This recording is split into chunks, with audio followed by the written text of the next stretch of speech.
हम इंपेरेटिव से आज की क्लास को शुरू करते हैं। तो सभी बच्चे चैट में लिख देंगे, we are learning imperative sentences. English में इंपेरेटिव का मतलब होता है जरूरी। इंपेरेटिव का मतलब एक तरीके से इंपॉर्टेंट होता है। इंपेरेटिव का मतलब नेसेसरी होता है, उस सेंस में इंपेरेटिव शब्द आता है।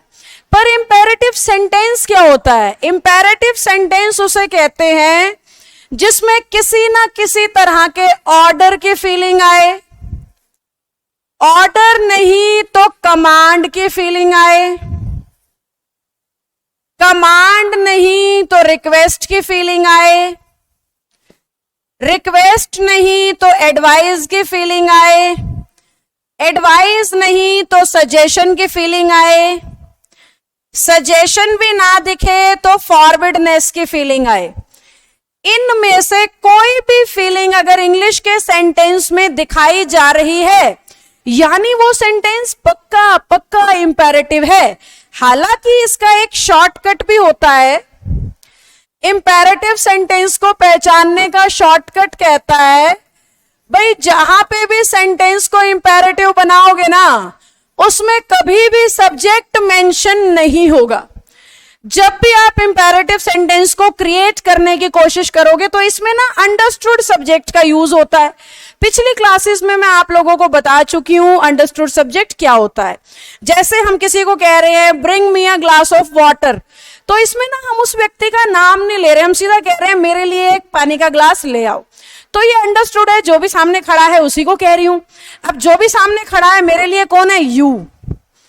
तो ऐसा माना जाता है कि इंपेरेटिव सेंटेंस में सब्जेक्ट बताने की जरूरत ही नहीं है, हमेशा ही यू मान लिया जाएगा। और जो चीज हमेशा ही है उसको लिखने की क्या जरूरत है?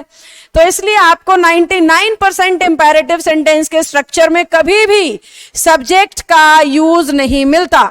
जितने भी इंपेरेटिव आपने आज तक सुने होंगे, चाहे वो सिट डाउन है, स्टैंड अप है, गेट आउट है, डांस वेल है, वर्क वेल है, कितने भी imperative, open the door, shut your mouth, close the window, ये तो बचपन से सुनते आ रहे हो। ये सारे सेंटेंस इंपेरेटिव हैं और नोटिस करो इनमें से किसी में भी सब्जेक्ट नहीं है। तो ये शॉर्टकट होता है। अगर सेंटेंस इंपेरेटिव है तो उसमें सब्जेक्ट दिखाई नहीं देगा, या फिर उसमें फीलिंग किन चीजों की आ सकती है? सभी लिखो कमेंट सेक्शन में, ऑर्डर की, कमांड की, रिक्वेस्ट की, एडवाइस की, सजेशन की या फॉरबिडनेस की। अब ये ऑर्डर और कमांड में फर्क क्या होता है मैम? किस चीज को ऑर्डर कहते हैं और किस चीज को कमांड कहते हैं? ध्यान से सुनना। जब भी हम इंग्लिश में ऑर्डर यूज करते हैं तो ऑर्डर कहता है व्हाट टू डू, करना क्या है, जबकि कमांड आंसर करता है हाउ टू डू, करना कैसे है। जैसे जितने भी कंप्यूटर हैं, जितने भी मशीन हैं, उन्हें कमांड दी जाती है, क्योंकि उन्हें ये नहीं बताते क्या करना है, उन्हें ये बताते हैं कैसे करना है। क्या करना है ऑर्डर, कैसे करना है कमांड। एक और एग्जांपल से समझो, आप किसी रेस्टोरेंट में जाते हैं, किसी भी होटल में जाते हैं, वहां पे आप वेटर को जाके क्या बोलते हो? एक ग्लास चाय ले आओ भाई, एक ग्लास पानी ले आओ भाई, पिज्जा ले आओ, खाना ले आओ, चपाती ले आओ, शाही पनीर ले आओ, मंचूरियन ले आओ, इस तरीके से आप बोलते हो। क्या कभी भी किसी रेस्टोरेंट या होटल में जाके आपने वेटर को वो खाना बनाना सिखाया है?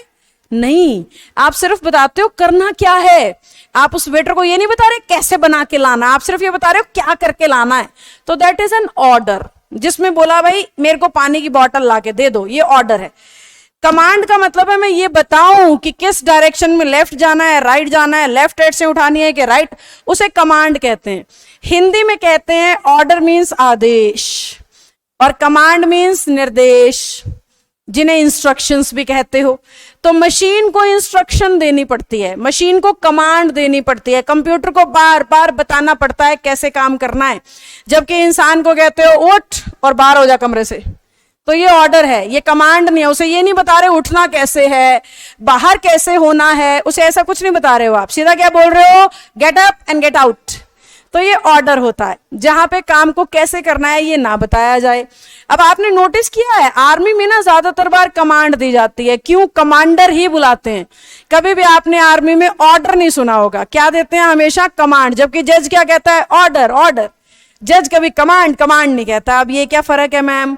क्योंकि आर्मी में ना हर काम के स्टेप फिक्स हैं, आपको उसी स्टेप्स को फॉलो करना है, उसी तरीके से चलना है जैसे आपको कहा गया है, जिस समय पर कहा गया है, जिस तरीके से कहा गया है, बिल्कुल वैसे बिहेव करना होता है।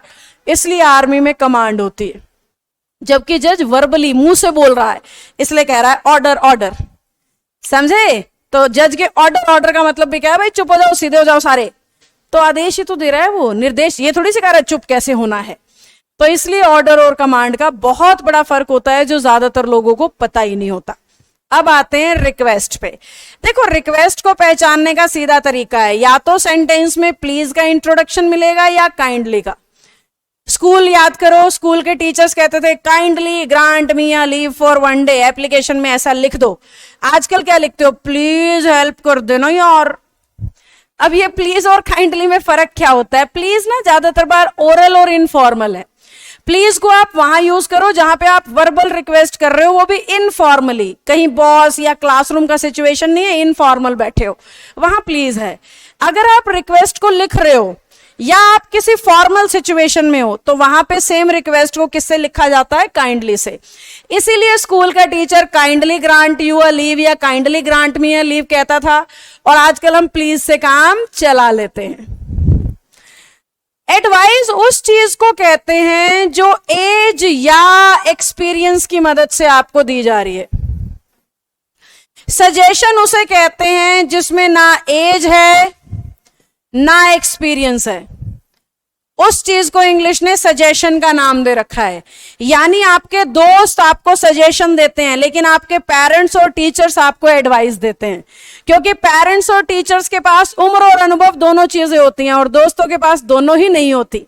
तो आप कई बार कहते हो ना यार एडवाइस दियो एक बार, तो अपने दोस्त से जो आप एडवाइस ले रहे हो वो एक्चुअली में एडवाइस होती ही नहीं है, वो क्या होता है? सजेशन होता है।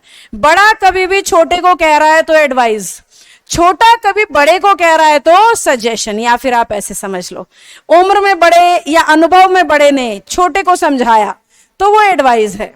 उम्र में और अनुभव में कम है कोई व्यक्ति और वो अपने से बड़े को सिखा रहा है तो वो क्या है? सजेशन है। फॉरबिडनेस का मतलब होता है मनाही, काम करने से मना कर देना, भाई ये मत करो, ऐसा मत करो, ये ऐसे नहीं करना चाहिए, ऐसा करना गलत है। ये वाली फीलिंग जिन सेंटेंसेस में आती है ना, उन्हें फॉरबिडनेस कहते हैं। ज्यादातर फिर ये सेंटेंस आपको डू नॉट, डोंट या नेवर से स्टार्ट होते दिखाई देंगे। या तो डू नॉट मिलेगा, डोंट मिलेगा या नेवर मिलेगा। हालांकि बड़े सारे लोगों को एक भ्रम है कि डू नॉट की ना शॉर्ट फॉर्म डोंट होती है, पर एक्चुअल में ऐसा कुछ है नहीं। डू नॉट का मतलब होता है किसी काम को परमानेंटली रोक देना, और डोंट होता है किसी काम को टेम्परेरी रोक देना। यानी मैं कह रही हूं डोंट डू इट, तो इसका मतलब है फिलहाल मत करो यार, रोक दो इसको। और अगर मैं बोलूं डू नॉट डू इट, यानी जीवन में कभी दोबारा मत करना इस काम को, ये फर्क होता है इनकी सेंस में। और नेवर का मतलब भी परमानेंटली स्टॉप होता है, या एक तरीके से आप ये कह लो डू नॉट या नेवर एक ही बात होते हैं। नेवर डू इट या डू नॉट डू इट एक ही बात है, भाई कभी मत करना इस काम को दोबारा। और डोंट डू इट का मतलब फिलहाल के लिए रोक लो। अब मैंने ना बड़े सारे लोगों को इंग्लिश का एक सेंटेंस गलत बोलते हुए सुना है, इंक्लूडिंग टीचर्स। क्या बोलते हैं? डोंट टेल अ लाई। क्या बोलते हैं? Don't smoke. तो इसमें फीलिंग क्या आ रही है? भाई फिलहाल झूठ मत बोलो। डोंट स्मोक मतलब फिलहाल स्मोकिंग मत करो यार, समझे? तो फिलहाल नहीं कहना चाहिए, आपको कहना चाहिए do not tell a lie, never ever tell a lie. इसका मतलब ये होगा। डू नॉट मतलब कभी झूठ नहीं बोलना है। डू नॉट स्मोक यानी कभी स्मोक नहीं करना है, जबकि हम बोल क्या रहे हैं? डोंट डोंट, क्योंकि हमें लग रहा है शॉर्ट फॉर्म बोलने से इंग्लिश स्टाइलिश हो जाती है। ठीक है, हो जाती है, लेकिन फर्क भी पता होना चाहिए, ज्ञान भी होना चाहिए। चलो जल्दी से थम्स अप डालो अगर ये सारी बातें समझ में आ गई हैं तो।